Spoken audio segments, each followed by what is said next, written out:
but I talked to you about one of your podcasts where you said that you actually started it over. You started it, and you're like, let's try this again.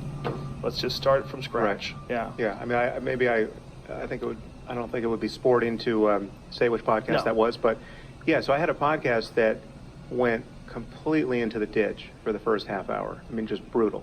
And I said, listen, there's a good conversation for us to have here.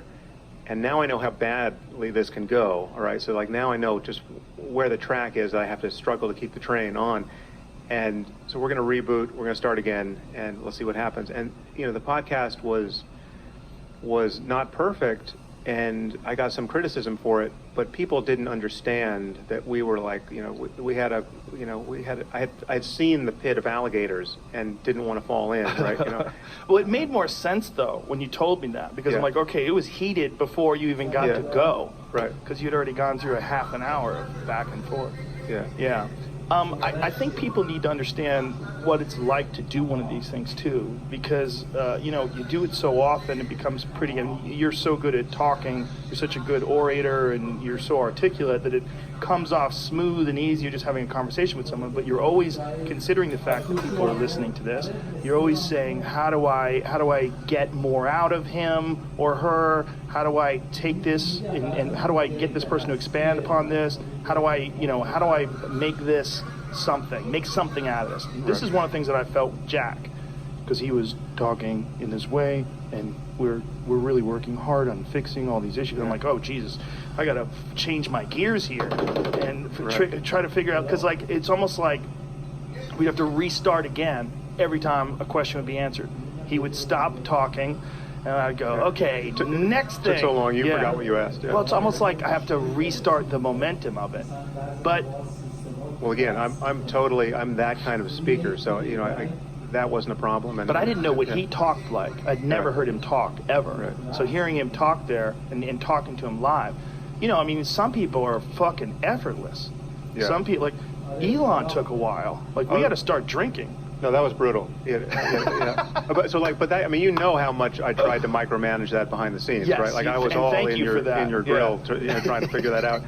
And you know, you guys basically broke all the rules I thought I laid down.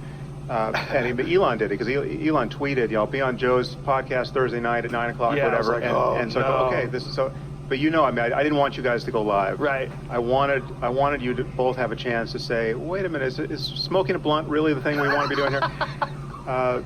So, you know, you didn't take my advice, and it was what it was. Well, we were drunk by the time the weed came out. That was what's interesting to me, is we were drinking from the beginning of the podcast. We started drinking whiskey. We both had 2 or 3 glasses of whiskey before the weed came out. Nobody cared the fact that the CEO of Tesla was drunk. Right. Like no one cared about that. I mean, he wasn't drunk, but he shouldn't have been driving. I don't know if that was obvious. I don't know if they saw that you were drinking. It was obvious in the beginning. We were pouring the whiskey. Right. I mean, it was on the table. We had ice. We were clinking glasses. Salute. I mean, it was very obvious. Yeah. I mean, the problem for me there with that podcast, frankly, was that I feel like you both got unlucky with just where he was in his life at that moment. Because what that podcast showcased, at least for the first, 90 minutes, was just how many user interface problems you could have with Elon, right? Like he just showed up as kind of fairly weird, right?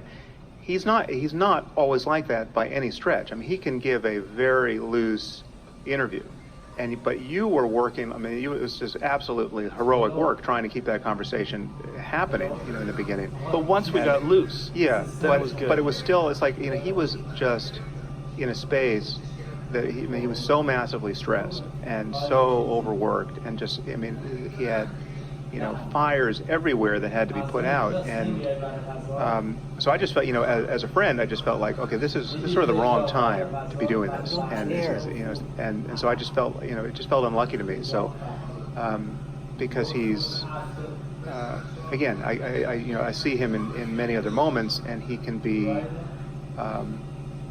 That was actually a circumstance where I was looking at the comments, right? And I was saying, okay, these are people who are basically reading him as somebody who is much stranger than in fact he ever is, and I could see why they were doing that, because he just seemed in a very stressed space in his life. Well, it was interesting. He was very different when he first got here versus when the mic came on. Right.